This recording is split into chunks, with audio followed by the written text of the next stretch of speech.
Twelfth chemistry में आज हम पढ़ेंगे यूनिट 12 यूनिट 12 एल्डिहाइड कीटोन तथा कार्बोक्सिलिक एसिड पार्ट के अंतर्गत भाग 1 देखेंगे, जिसमें प्रमुखतः आज हम एल्डिहाइड बनाने की विधि और भौतिक गुणों के बारे में चर्चा करेंगे। तो जो मुख्य टॉपिक इस प्रकार से है, आज जो हम पढ़ने जा रहे हैं एल्डिहाइड और कीटोन का परिचय, आईपीसी नामकरण और समावता देखेंगे।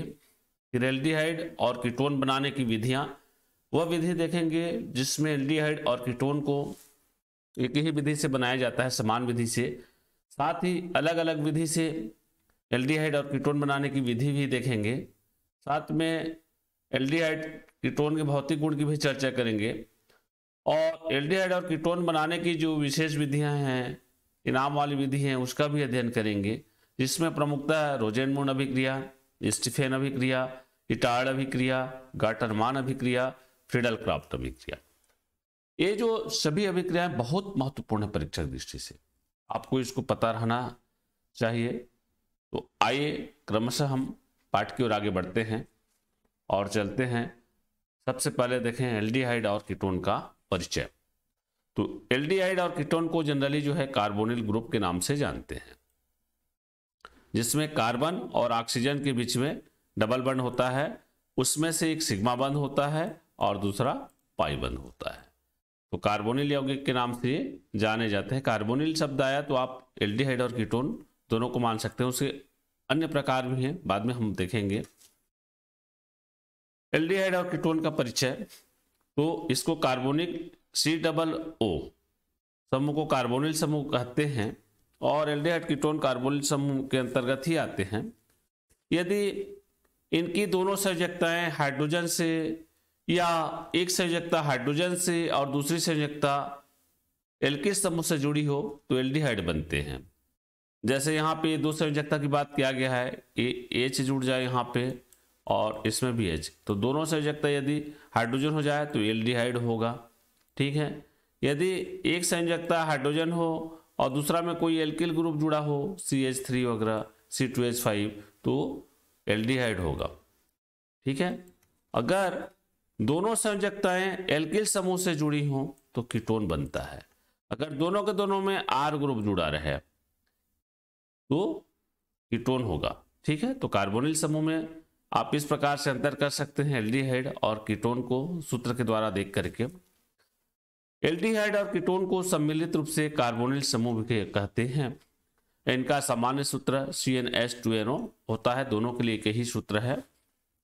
और कार्बोनिल समूह के जो कुछ प्रकार इस प्रकार से हैं, जो अन्य रूप में वर्गीकरण किया गया है, तो हम इसको देखते हैं टाइप्स ऑफ कार्बोनिल कंपाउंड के रूप में। पहला एल्डिहाइड है, तो एल्डिहाइड में देखिए एक कार्बोनिल समूह जुड़ा हुआ है, इसका आईपीसी नाम अल होता है। सफिक्स जो जुड़ता है यहाँ, ये सफिक्स के बारे में बताया गया है, क्या नाम आईपीसी नामकरण में करते हैं। दूसरा कीटोन है, आप देख सकते हैं यहाँ पे C डबल बंडो है, ओन जुड़ता है इसमें सफिक्स। कार्बोक्सिलिक एसिड है, इसमें भी C डबल बंड O है, ओइक एसिड जोड़ा जाएगा आपका एल्केन में। एसिड हैलाइड है, एसिड हैलाइड का देखिए यहाँ पे कार्बोनिल ग्रुप है, इल या ओइल हैलाइड के नाम से जाना जाता है। एसिड एनहाइड्राइड है, इसमें दो कार्बोनिल ग्रुप जुड़े रहते हैं, आपको दिखाई दे रहा होगा, ये देखिए ओइक एनहाइड्राइड जिसमें सफिक्स रहेंगे। एस्टर है, एस्टर में भी कार्बोनिल समूह मध्य में है, देखिए C डबल बंड OH जोड़ेंगे इसमें। और फिर है लैक्टोन, साइकिल एस्टर है, यहाँ पे देखिए कीटोनिक ग्रुप, लैक्टोन ऑफ करके नामकरण करेंगे कार्बन परमाणु संख्या के आधार पर। एमाइड है, एमाइड में देखिए यहाँ पे एक कीटोन समूह जुड़ा हुआ है, ये एमाइड है। ठीक है, एमाइड के नाम से। लेक्टम है, लेक्टम में भी यहाँ मध्य में कीटोन ग्रुप जुड़ा हुआ है, कार्बोनिल समूह जुड़ा हुआ है, लेक्टम आप। तो कार्बोनिल समूह जितना भी है मैंने घेरा बना दिया है, आप पहचान गए होंगे, इन सभी में कार्बोनिल ग्रुप पाया जाता है। लेकिन हम जो इस पार्ट में पढ़ेंगे 3 कार्बोनिल ग्रुप का अध्ययन करेंगे। कौन कौन सा कार्बोनिल ग्रुप है? एल्डिहाइड, कीटोन और कार्बोक्सिलिक एसिड, इन तीनों का अध्ययन इस पार्ट में हम करने वाले हैं। तो आज भाग 1 लेके आया हूं। सभी के सभी हम इसी लेक्चर पर नहीं पढ़ पाएंगे, इसका अगला भाग भी आते जाएगा। ठीक है, मैं 4 भाग में पूरा जो है वीडियो को बनाने का प्रयास करूंगा। कार्बोनिल समूह की संरचना की बात करें तो कार्बोनिल समूह में कार्बन और ऑक्सीजन दोनों में sp2 संकरण होता है। और क्यों होता है, देखिए संकरण के बारे में मैं आपको बताया था, अगर कार्बन या कार्बन ऑक्सीजन के मध्य में सिंगल डबल बॉन्ड पाया जाएगा तो sp2 संकरण होता। ठीक है, ये देखिए यहाँ पे कार्बन और ऑक्सीजन के मध्य में डबल बॉन्ड है तो एक सिग्मा बंध होगा और दूसरा जो है पाई बंध होता है, और क्योंकि डबल बॉन्ड होने के कारण इसमें sp2 संकरण होता है।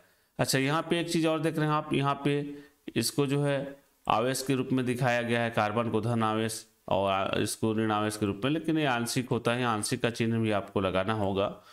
होता क्या है इसमें, ऑक्सीजन कार्बन से अधिक ऋण विद्युतीय है और कार्बन जो है कम ऋण विद्युतीय है, तो कार्बन की ओर से इलेक्ट्रॉन जो है ऑक्सीजन की ओर ज़्यादा आकर्षित हो जाता है, और कार्बन से ऑक्सीजन की ओर इलेक्ट्रॉन अधिक आकर्षित हो जाता है और ऑक्सीजन में आंशिक जो है ऋण आवेश हो जाता है, अर्थात ये ध्रुवीय हो जाते हैं, कार्बोनिल समूह ध्रुवीय होते हैं। देखते हैं, चर्चा करते हैं और आगे। ये संरचना भी आप देख सकते हैं, यहाँ पे बना के बताया गया है। ठीक है, ये संरचना इस प्रकार से देखिए, पार्श्वतीय यदि व्यापन होगा तो इसमें पाई बंध बनेगा, ऐसा बताया जा रहा है, और पार्श्वतीय यदि व्यापन भी ऑर्बिटल का होता है तो पाई बंध बनता है, आप जानते हैं, और सिग्मा बंध तो सम्मुख अति व्यापन से बनता है, इसलिए सिग्मा पाई बंध होता है। और इनमें जो बॉन्ड एंगल होगा तो 120 अंश का होगा। कार्बन का 72 कोष में 4 इलेक्ट्रॉन, ऑक्सीजन का 72 कोष में 6 इलेक्ट्रॉन, है ना, इस प्रकार से होते हैं, उसको बताया गया है। कार्बन के 3 sp2 संकरण कक्षक में 3 सिग्मा बंध का निर्माण होता है। कार्बन और ऑक्सीजन पर एक अर्धपूर्ण असंतृप्त पी कक्षक शीर्ष रह जाता है जो पार्श्विक अतिव्यापन से पाई बंध का निर्माण करता है, ये वाला है ना, ये पाई बंध का निर्माण करेगा। ऑक्सीजन की विद्युत ऋणता अधिक होने के कारण पाई बंध के इलेक्ट्रॉन ऑक्सीजन की ओर विस्थापित हो जाते हैं, जिससे ऑक्सीजन पर आंशिक ऋण आवेश और कार्बन पर आंशिक धन आवेश आ जाते हैं, जो कि आपको यहाँ पे दिखाई दे रहा है, धन आवेश और ऋण आवेश के रूप में। यहाँ पे आंशिक चिन्ह लगा लेना पहले, इस प्रकार से। अतः कार्बोनिल समूह ध्रुवीय प्रकृति के होते हैं, ये ध्रुवीय प्रकृति के हो जाते हैं। फिर अब आता है एल्डिहाइड का नामकरण। तो एल्डिहाइड और कीटोन से हम एल्डिहाइड का नामकरण यहाँ विशेष देख रहे हैं, फिर भी थोड़ा संक्षिप्त में बता दूं, जब हम कीटोन पढ़ेंगे तो उसका भी नामकरण देखेंगे। तो एल्डिहाइड और कीटोन का एपीसी नाम क्रमशः एल्केनल, एल्केनोन, माने एल्केन में अल जोड़ेंगे तो एल्डिहाइड का नामकरण होता है, और एल्केन में ओन जोड़ेंगे ONE तो एल्केनोन होगा, सफिक्स के रूप में जोड़े जाते हैं, और एल्केन का ई हटा दिया जाता है उसके स्थान पे, है ना। और इनका जो सामान्य नाम रहता है ऋण नाम में फार्म, एसिड, प्रोपेन, ब्यूटर, वेलर, ऐसा। यदि कार्बन परमाणु की संख्या 1 हो तो फार्म, एसिड हो तो 2, प्रोपेन हो 3, ब्यूटर में 4, वेलर में 5 होता है, तो ये सामान्य नाम है, ऋण नाम है। और अंत में एल्डिहाइड लगा देते हैं, जैसे वेलर एल्डिहाइड, 5 कार्बन होंगे उसमें। ठीक है, अब इसमें एक सार ले लिया हूं मैं, ये जो एल्डिहाइड है एल्केनल के नाम से जाना जाएगा, जो कि मैं यहाँ पे बता दिया हूँ। RCOR जिसको सूत्र प्रदर्शित करते हैं एल्केनोन होता है। तो अभी हम देखेंगे एल्डिहाइड का नामकरण। तो देखिए एल्डिहाइड के हमने लिया है एक SCHO, तो ये फार्म एक कार्बन है, तो इसको हम बोलेंगे फार्मेल्डिहाइड। यहाँ क्रियात्मक समूह का भी कार्बन को जो है गिना जाता है ना, तो फार्मेल्डिहाइड हो गया। और आईपीसी नामकरण करने एक कार्बन है, तो एल्केनल के हिसाब से देखेंगे तो एक को मेथ बोलते हैं, तो मेथेन धन अल, मेथेनल हो जाएगा। ये 2 कार्बन वाला है, देखो एसिड से सामान्य नाम में तो एसिटेल्डिहाइड होगा, और आईपीसी नाम में 2 कार्बन है तो एथेनल, 2 कार्बन को एथ बोलते हैं। तो यहाँ पे 4 कार्बन वाला डायरेक्ट ले लिया गया है, ये ब्यूटर लिख के एल्डिहाइड जोड़ना है तो ब्यूटर एल्डिहाइड हो गया, लेकिन आईपीसी नाम में ब्यूटेनल करेंगे क्योंकि 4 कार्बन परमाणु है। ठीक है, तो इस प्रकार से नामकरण होता है। 5 होता तो वेलेल्डिहाइड हो जाता, पेंटेनल होता। ठीक है, यदि एल्डिहाइड और कीटोन दोनों एक ही यौगिक में उपस्थित हो, कई बार ऐसा होता है कि एल्डिहाइड कीटोन दोनों की में उपस्थित हो तो एल्डिहाइड की तरफ से अंक देना चाहिए, माने एल्डिहाइड का क्रमांकन 1 नंबर करेंगे उसके कार्बन को, और यौगिक का नाम एल्केनल के आधार पर दिया जाता है, जबकि कीटोन का नाम पूर्वलग्न बना कर देते हैं। प्रीफिक्स के रूप में कीटोन को प्रयोग करेंगे और सफिक्स रूप में एल्डिहाइड होगा। हाँ ठीक है, एल्केनल होगा।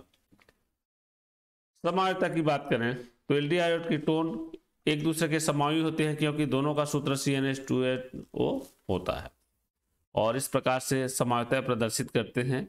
आप देख सकते हैं ये सब जो है कार्बन कार्बन है ना, ये कार्बन कार्बन है। इस प्रकार से अब नामकरण करेंगे तो आप किधर से जाएंगे, ये जो है यहाँ पे ये जो कार्बन है ये CHO होगा ना, C+O सब में, यहाँ पे H2, यहाँ H2 सिंगल बॉन्ड वाला में H2 है ना, यहाँ H2, ये आखिरी वाला CH3 होगा। इस प्रकार से जुड़े रहता है, संतृप्त रहता है, और इस प्रकार से आप जो है समानता के लिए अलग अलग संरचनाएं बना सकते। आप इसको अभ्यास कर लेना, ज़्यादा बताने की जरूरत नहीं है। कैसे बनाते हैं आइसोमर्स आप जानते हैं, है ना। 5 कार्बन है तो 5 कार्बन पहले बना लेना, फिर डबल बॉन्ड करके ऑक्सीजन को अलग अलग स्थान पे रखना है। जैसे इसमें रखा गया है कि पहला नंबर पे, यहाँ पे रख दिया गया है, फिर यहाँ रख दिया है बीच में, है ना, एक एक अंदर करते गया, और बाकी को कार्बन हाइड्रोजन से संतुष्ट करना है।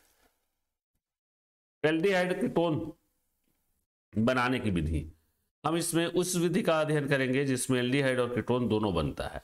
तो सबसे पहले विधि है एल्कोहल के वी हाइड्रोजन से, एल्कोहल के वी हाइड्रोजन से पता रहना चाहिए आपको। मतलब एल्कोहल से जो क्या होगा, हाइड्रोजन निकल जाएगा। तो यहाँ पे हमको 2 प्रकार से एल्डिहाइड कीटोन बनाने की विधि प्राप्त होती है एल्कोहल से। प्राथमिक एल्कोहल होगा तो एल्डिहाइड बनेगा, और द्वितीयक एल्कोहल होता है सेकेंडरी एल्कोहल तो कीटोन बनता है। देखते हैं 1 डिग्री एल्कोहल है ना, 1 डिग्री एल्कोहल, ये एल्कोहल हो गया, ये नहीं रहेगा, ठीक है। 1 डिग्री एल्कोहल को कॉपर की उपस्थिति में 573 केल्विन ताप पर गर्म करने पर एल्डिहाइड बनता है। जबकि 2 डिग्री एल्कोहल, यहाँ भी एल्कोहल को काट लेंगे, ठीक है, डबल एल्कोहल हो गया। 2 डिग्री एल्कोहल को कॉपर की उपस्थिति में 573 केल्विन ताप पर गर्म करने पर कीटोन बनता है। तो इसी को बोला था मैं, 1 डिग्री एल्कोहल से एल्डिहाइड और 2 डिग्री एल्कोहल से कीटोन बनता है जब इनको कॉपर की उपस्थिति में 573 केल्विन ताप पर गर्म किया जाता है। ये देखिए उदाहरण, एल्कोहल का हमने लिया RCH2OH, R की जगह आप CH3 भी ले सकते हो, ठीक है। ये कॉपर और 573 केल्विन ताप बता दिया तो RCHO बन गया, हाइड्रोजन निकल जाएगा इसमें, ठीक है। तो एल्कोहल का वी हाइड्रोजन बोलता है, तो एल्कोहल से क्या निकलेगा, हाइड्रोजन निकल जाता है। क्लियर है, तो ये हाइड्रोजन और इसका एक हाइड्रोजन निकल जाएगा। ये उदाहरण से ले लिया CH3CH2OH, तो देखिए CH3CHO हाइड्रोजन जो है निकल गया। क्लियर है। अब कीटोन की बात करें तो 2 डिग्री एल्कोहल से निर्माण होगा इसका। ये देखिए 2 डिग्री एल्कोहल, यहाँ R ट्रेस भी इसको लिख सकते हो आप। तो R2CHOH कॉपर की उपस्थिति 573 केल्विन ताप पर गर्म करें तो देखिए बन गया ये कीटोन RCO। ये हाइड्रोजन निकल जाएगा क्योंकि यहाँ पे भी हाइड्रोजन से बोला जा रहा है, तो यहाँ से क्या निकलेगा, हाइड्रोजन निकलेगा जी, ठीक है। तो क्या बन जाएगा, कीटोन बन जाएगा।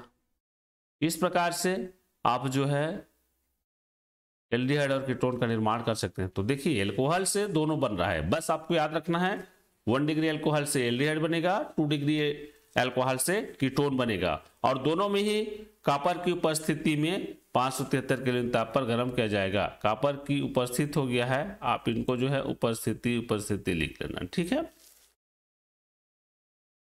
अब एल्काइन के जल योजन से भी जो है एल्डिहाइड और कीटोन बनेंगे। कैसे बनेगा देखते हैं। एल्काइन को क्या करते हैं, जब एल्काइन जो है 1% मर्क्यूरिक सल्फेट और 40% सल्फ्यूरिक अम्ल की उपस्थिति में जल का योग करता है तो एल्डिहाइड या कीटोन देता है। इसके लिए एल्काइन को क्या करते हैं कि इसकी उपस्थिति में जल के साथ योग कराएंगे 1% HgSO4 और 40% H2SO4, ठीक है। और अगर असमित एल्काइन से क्रिया कराया तो मार्कोनी-काफ नियम के अनुसार होगा। मार्कोनी-काफ नियम आप लोग पूर्व में पढ़ चुके हैं, ठीक है। देखते हैं एल्काइन से, तो ये है एसिटिलीन C2H2 और इसका जल का योग करा रहे हैं। देखिए HgH2SO4 लिखा गया है, इसको हम Hg और H2SO4 इस प्रकार से लिख लिए हैं। ये दोनों में एक्चुअल में जो है सल्फेट है, 1% और 40% है, तो माध्यमिक यौगिक बना रहा है ये, है ना, CH2 डबल बॉन्ड CHOH। कहने का मतलब क्या हुआ, ये जो H2O है, इस H2O में से जो है एक हाइड्रोजन इस कार्बन के साथ जुड़ गया और दूसरा वाला जो है इस कार्बन के साथ OH के रूप में जुड़ गया, ठीक है। OH के रूप में OH बचा ना, तो CHOH हो गया। और जब इसका पुनर्विन्यास होता है, यहाँ पे पुनर्विन्यास है, तो CH3CHO बनता है। पुनर्विन्यास कैसे होगा, ये जो इस कार्बन में हाइड्रोजन जुड़ा है इस कार्बन के साथ आके जुड़ जाता है, ठीक है। पुनर्विन्यास से एसिटल्डिहाइड बन गया एसिटिलीन से। एक पुनर्विन्यास वाला आपको उदाहरण में बता दिया गया है, आप इस प्रकार से भी देख सकते हैं, ठीक है। प्रोपाइन है, अब प्रोपाइन से जो है प्रोपेनोन बनेगा, एल्केनोन मतलब एसीटोन बनेगा। देखिए ये मर्क्यूरी और सल्फ्यूरिक अम्ल है ना, 1% और 40% लिया जाता है, तो इसमें माध्यमिक यौगिक क्या बना, प्रोप2R1। ये CH3 का CH3 हो गया। ये जो कार्बन है इस कार्बन में OH आके जुड़ेगा, यहाँ पे आपको इसलिए कहाँ से क्या आएगा, यहाँ पे प्लस H2O लिख देना, क्योंकि इस प्रकार से लिख देना, ठीक है। यहाँ पे प्लस H2O लिख देना और ज़्यादा समझ में आ जाए। तो इस कार्बन में OH जुड़ जाएगा और एक जो हाइड्रोजन आ रहा है H2O का, वो इस कार्बन के साथ जुड़ जाता है। तो इस प्रकार से माध्यमिक यौगिक और चलायता के द्वारा जो है ये प्रोपेनोन का निर्माण करता है, कीटोन बनाता है। अर्थात ये जो हाइड्रोजन है इस कार्बन के साथ आके जुड़ जाता है। तो यहाँ पे क्या होगा, ये जो बॉन्ड है यहाँ चला जाएगा, ये डबल बॉन्ड के रूप में आ जाएगा, ठीक है। इस प्रकार से एल्काइन के जलयोजन से कीटोन का निर्माण होता है। तो हमने देखा एल्काइन के जलयोजन से एल्डिहाइड भी बन रहा है और कीटोन भी बन रहा है। एल्डिहाइड में पुनर्विन्यास होता है और कीटोन में चलायता होती है। चलायता एक प्रकार की समायता है। अब एल्कोहल के ऑक्सीकरण से हमने पहले देखा था, एल्कोहल का भी हाइड्रोजन से, एल्कोहल के ऑक्सीकरण से भी जो एल्डिहाइड और कीटोन बनेगा। तो प्राथमिक एल्कोहल के ऑक्सीकरण से एल्डिहाइड और द्वितीयक एल्कोहल के ऑक्सीकरण से कीटोन बनेगा। देखिए उसी प्रकार से बन रहा है 1 डिग्री 2 डिग्री वाला जो रोल है 1 डिग्री से, तो इसका ऑक्सीकरण करेंगे क्रोमिक ऑक्साइड की उपस्थिति में, तो एल्डिहाइड बन रहा है RCHO। ये जो ऑक्सीजन है इसके साथ जुड़ जाएगा, ठीक है, और H2O जो है निकल जाएगा, यहां से HOH। 2 डिग्री अल्कोहल का क्रोमिक ऑक्साइड की उपस्थिति में ऑक्सीकरण करेंगे तो कीटोन बनता है, ठीक है। यहाँ पे हम जो है वो नहीं लिख पाए, आप लिख लेना इसको, वो ऐसा ऑक्सीकरण करके, ठीक है। तो ये ऑक्सीजन क्या है, जाके इसके साथ जुड़ जाएगा और ये जो HOH है वो आउट हो जाएगा। तो इस प्रकार से कीटोन का निर्माण होगा। एल्कोहल का उदाहरण देके बता दिया गया यहाँ पे, फॉर्मेल्डिहाइड बन रहा है करके, 2 अणु एल्कोहल का ऑक्सीकरण होता है तो प्लेटिनम या कॉपर चूर्ण की उपस्थिति में अलग अलग लिया जा सकता है। देखिए यहाँ पे क्रोमिक ऑक्साइड का प्रयोग किया गया, यहाँ प्लेटिनम कॉपर चूर्ण का प्रयोग किया गया, अलग अलग जो है उत्प्रेरक का प्रयोग कर सकते हैं और उत्प्रेरक भी ले सकते हैं आप। एथिल अल्कोहल का जो है हम क्या करेंगे, पोटेशियम डाइक्रोमेट और तनु H2SO4 द्वारा ऑक्सीकरण करा करके प्रयोगशाला में एसिटाल्डिहाइड भी बनाते हैं। तो पोटेशियम डाइक्रोमेट की उपस्थिति में भी जो है ऑक्सीकरण होता है और एल्डिहाइड बनता है। तो एसिटाल्डिहाइड बनेगा, देखिए एथिल अल्कोहल का पोटेशियम डाइक्रोमेट की उपस्थिति में तनु H2SO4 लिया गया है, तो अम्ल की उपस्थिति में पोटेशियम डाइक्रोमेट की उपस्थिति में क्या होता है, एथिल अल्कोहल के ऑक्सीकरण से एसिटाल्डिहाइड बनता है और पानी के अणु निकल जाते हैं। ठीक है, तो इन चीज का जो है आपको ख्याल रखना है। ऑक्सीजन जाके जुड़ेगा इसमें, CHO होगा, यहाँ का एक H और OH आउट हो जाता है, तो H2 के रूप में बाहर निकल जाता है। फिर है कार्बोक्सिलिक अम्ल की वसीय अम्लों से, कार्बोक्सिलिक अम्ल से या वसीय अम्लों से। तो कार्बोक्सिलिक अम्ल या वसीय अम्ल के कैल्शियम लवण के शुष्क आसवन से एल्डिहाइड और कीटोन बनाते हैं। परीक्षा की दृष्टि से बहुत महत्वपूर्ण है, इनमें जो आप जो है बिल्कुल ये जो है इंपॉर्टेंट है ना। तो देखिए कैल्शियम, पहला इसमें कैल्शियम फॉर्मेट को गर्म करने से फॉर्मेल्डिहाइड बनता है। ये कैल्शियम फॉर्मेट का सूत्र होता है HCO (2)TA।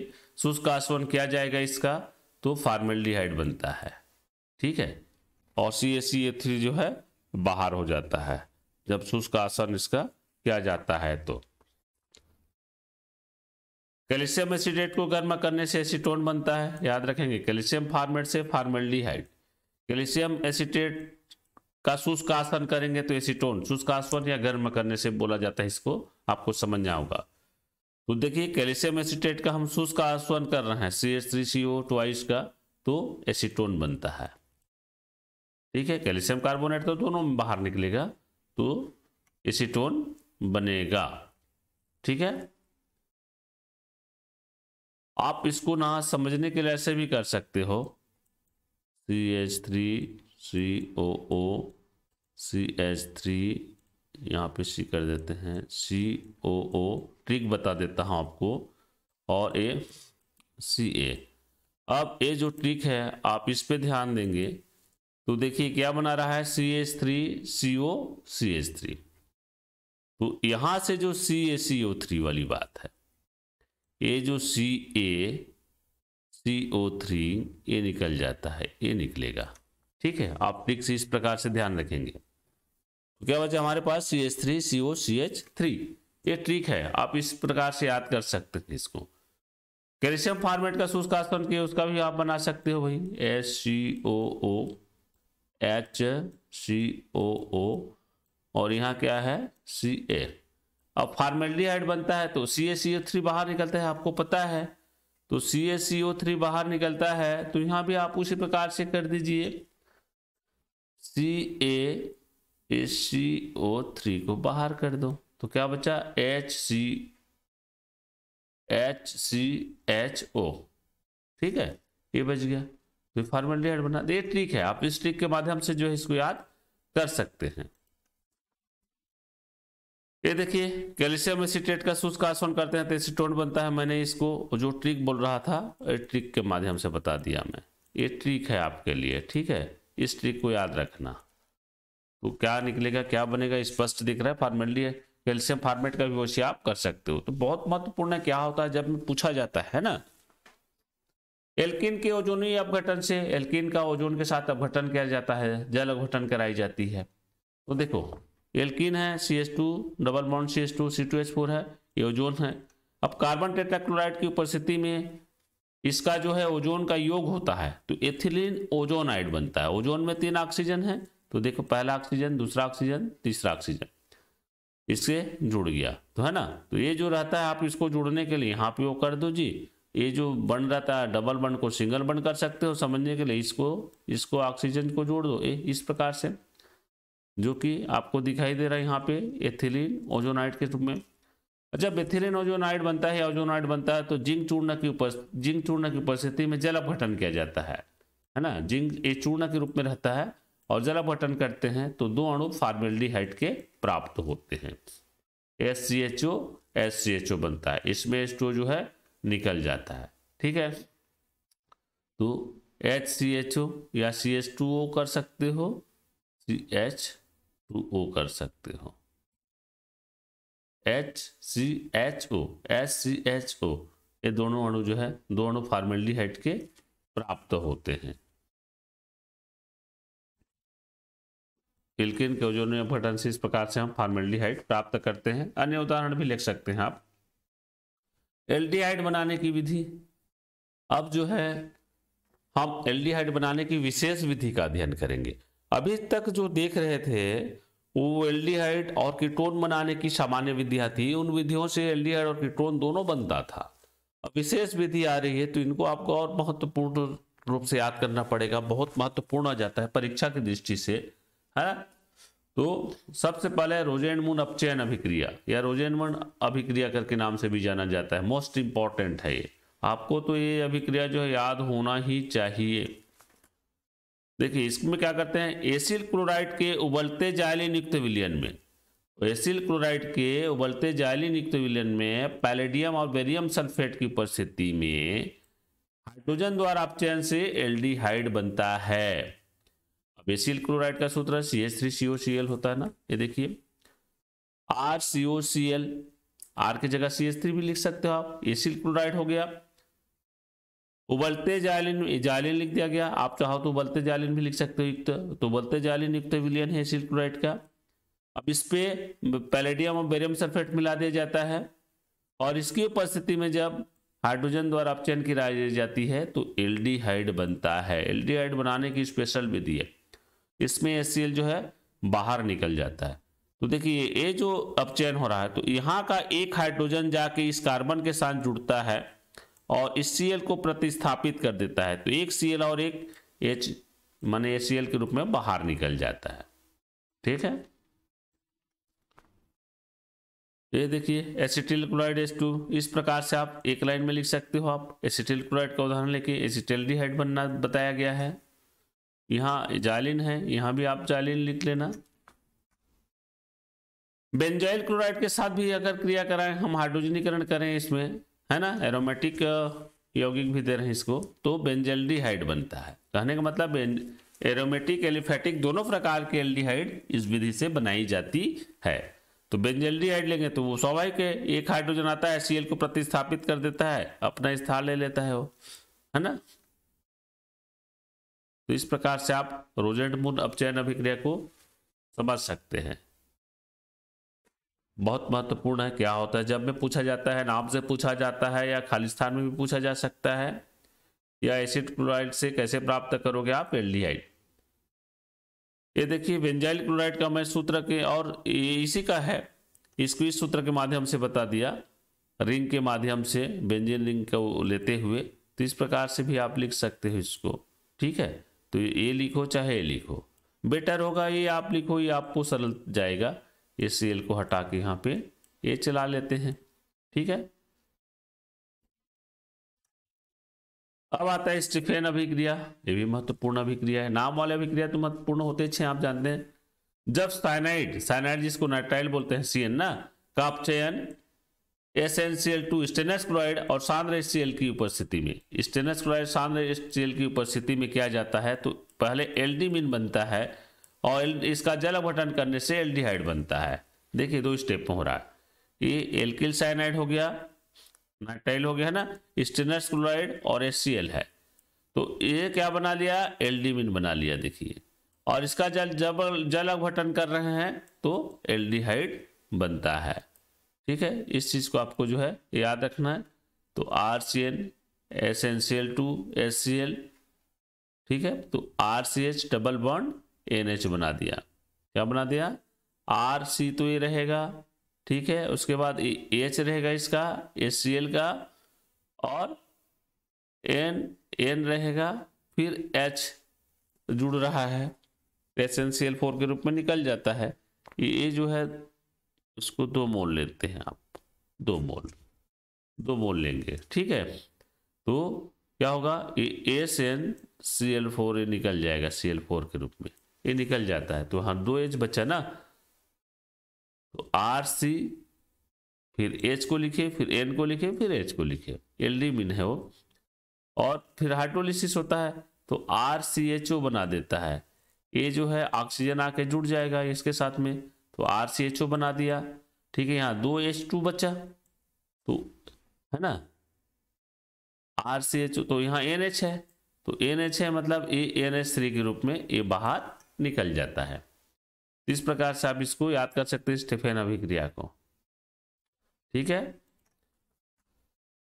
ये हमने एल्किल समूह के लिए मेथिल ग्रुप लिया, तो मेथिल साइनाइड की क्रिया कराया तो एसिटाल्डिहाइड बना। नोट है इसमें, वैकल्पिक अभिक्रिया में साइनाइड की क्रिया DiBlH है ना का तथा जल अपघटन किया जाता है तो एल्डिहाइड बनता है। वैकल्पिक अभिक्रिया में साइनाइड की क्रिया कराते हैं, उसे DiBlH का पूरा नाम और सूत्र होता है इस प्रकार से, डाई आइसोब्यूटिल एल्यूमिनियम हाइड्राइड है, डाई आइसोब्यूटिल एल्यूमिनियम हाइड्राइड के नाम से जाना जाता है। तो देखिए डायरेक्ट जो है AsNCl2HCl के स्थान पर यहाँ पे क्या लिया गया, डाई आइसोब्यूटिल एल्यूमिनियम हाइड्राइड लिया गया, और उसका जल अपघटन करेंगे तो भी एल्डिहाइड बनता है। लेकिन ये स्टीफेन अभिक्रिया मुख्यतः ये है ना, स्टीफेन अभिक्रिया में हम स्टेनस क्लोराइड और सांद्र HCl की उपस्थिति में कराते हैं क्रिया, फिर जल अपघटन करते हैं तो एल्डिहाइड बनता है। इटार्ड अभिक्रिया, जब टॉल्यूइन का एरोमेटिक के लिए है, टॉल्यूइन का ऑक्सीकरण क्रोमिल क्लोराइड और जल से किया जाता है तो बेंजल्डिहाइड बनता है। ये देखिए टॉल्यूइन है, क्रोमिल क्लोराइड Cr2Cl2, तो कार्बन डाइसल्फाइड की उपस्थिति में जो है क्रोमियम कॉम्प्लेक्स बनाता है, फिर जो है हाइड्रोलिसिस होता है या जल से क्रिया होती है तो बेंजल्डिहाइड बनता है। गटरमान कोच अभिक्रिया महत्वपूर्ण है भी है, जब बेंजीन की क्रिया कार्बन मोनोऑक्साइड के साथ हाइड्रोक्लोरिक अम्ल और निर्जल एल्यूमिनियम क्लोराइड की उपस्थिति में की जाती है तो बेंजल्डिहाइड बनता है। ये देखिए बेंजीन है CO plus HCl, carbon monoxide के साथ HCl है ना, और निर्जल एल्यूमिनियम क्लोराइड लिया जाता है या कॉपर क्लोराइड लिया जाएगा तो बेंजल्डिहाइड बनता है। ठीक है, इसका CO और इसका H जो आ जाता है CHO, और इसका H निकल जाएगा तो OCl के साथ चला जाएगा। आपको समझ में आ गया होगा। ये देखिए CHO कहाँ से आया, ये कार्बन C, ये ऑक्सीजन है तो ये तो C यहाँ इसमें बता देता हूँ मैं आपको, ये C डबल बॉन्ड O आ गया, यहाँ से एक हाइड्रोजन निकल गया, एक हाइड्रोजन निकला तो ये HCl के साथ मिलकर HCl के रूप में बाहर हो गया। अब यहाँ H बचा, ये H जो है यहाँ जुड़ जाएगा तो बेंजल्डिहाइड बन जाता है। अब है केवल कीटोन बनाने की विधि, केवल कीटोन बनाना है तो भी महत्वपूर्ण है। फ्रीडल क्राफ्ट अभिक्रिया आप लोग कई बार पढ़ चुके हैं, तो इसमें थोड़ा अलग टाइप का है।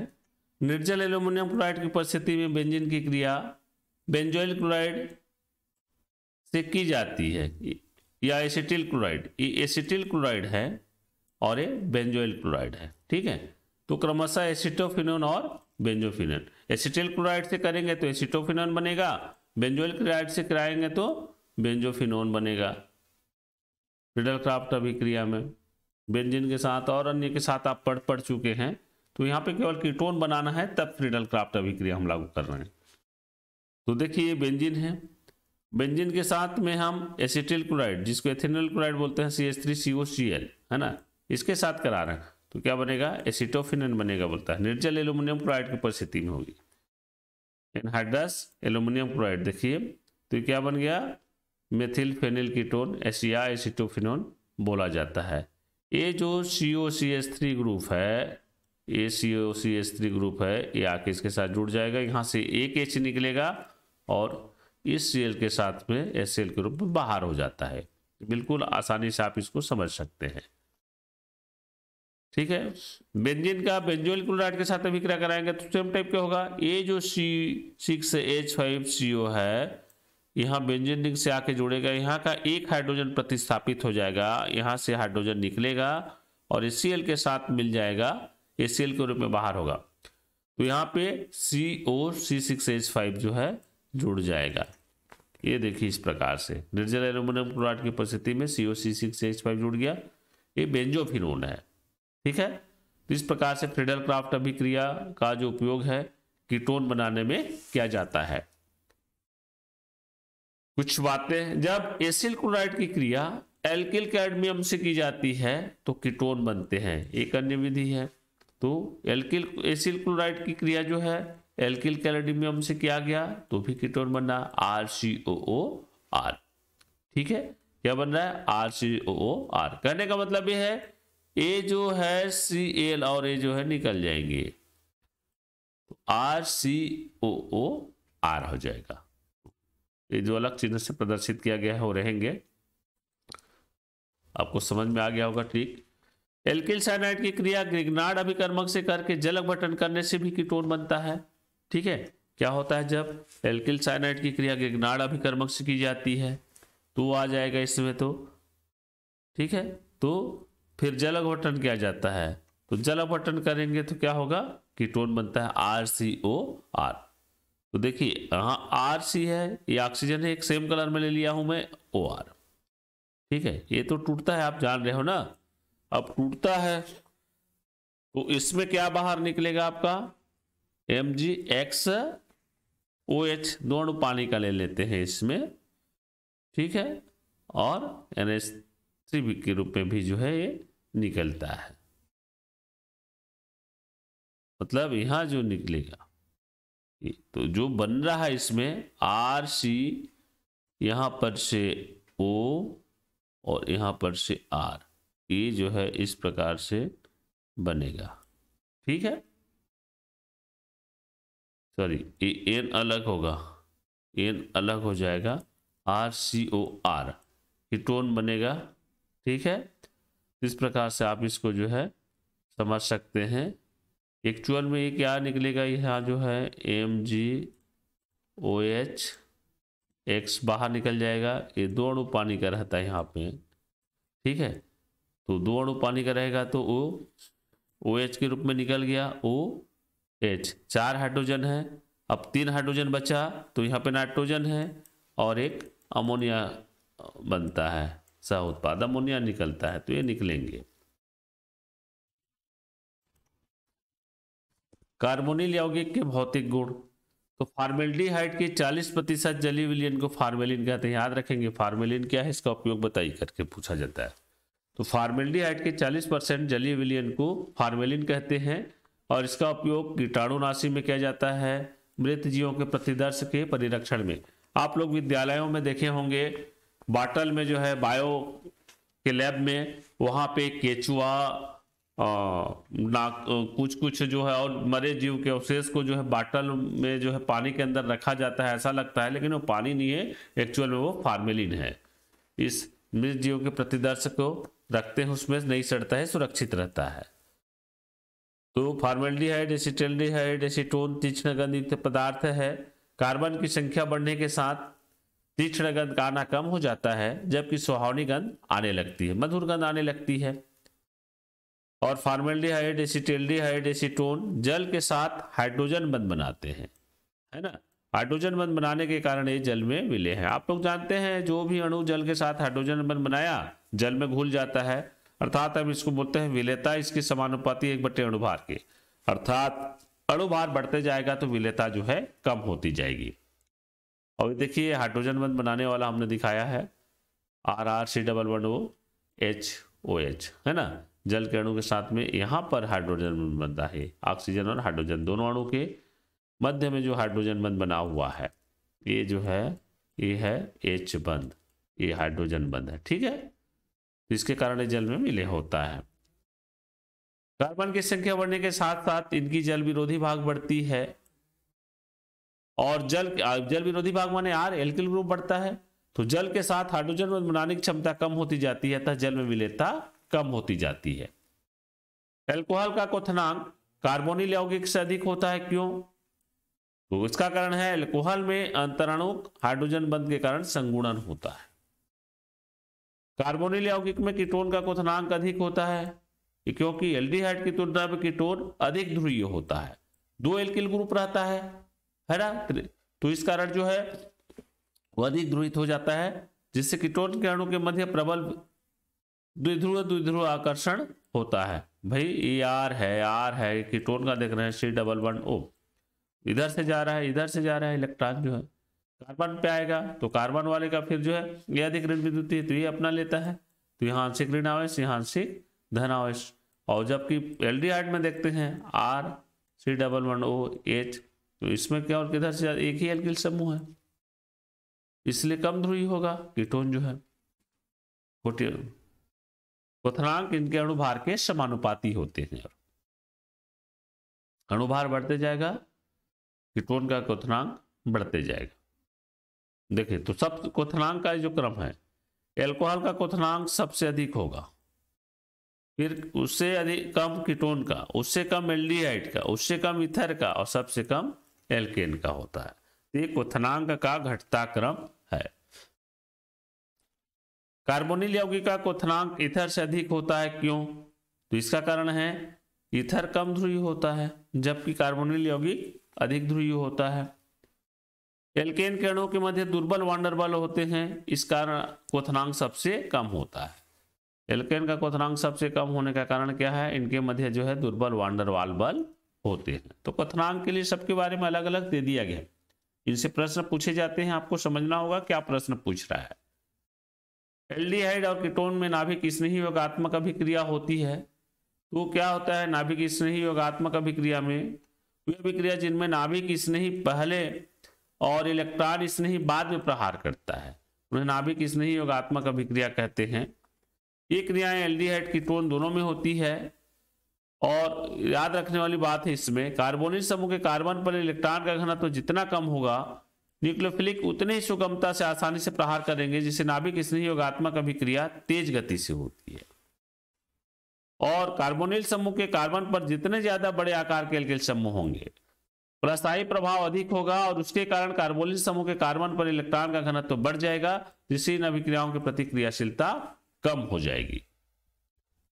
यदि कार्बोनिल समूह के कार्बन पर बेंजीन वाला जुड़ी हो तो अनुनाद के कारण कार्बन पर इलेक्ट्रॉन का घनत्व बढ़ जाएगा, जिससे न्यूक्लियोफाइल का प्रहार आसानी से नहीं होता है। इसलिए एरोमेटिक कार्बोनिल यौगिक नाभिक स्नेही योगात्मक अभिक्रिया के प्रति कम क्रियाशील होते हैं। ठीक है, तो एरोमेटिक जो है कार्बोनिल यौगिक न्यूक्लियोफिलिक अभिक्रिया के प्रति जो है कम क्रियाशील होते हैं। इसका कारण क्या है? अनुनाद है उसमें। Thanks for watching.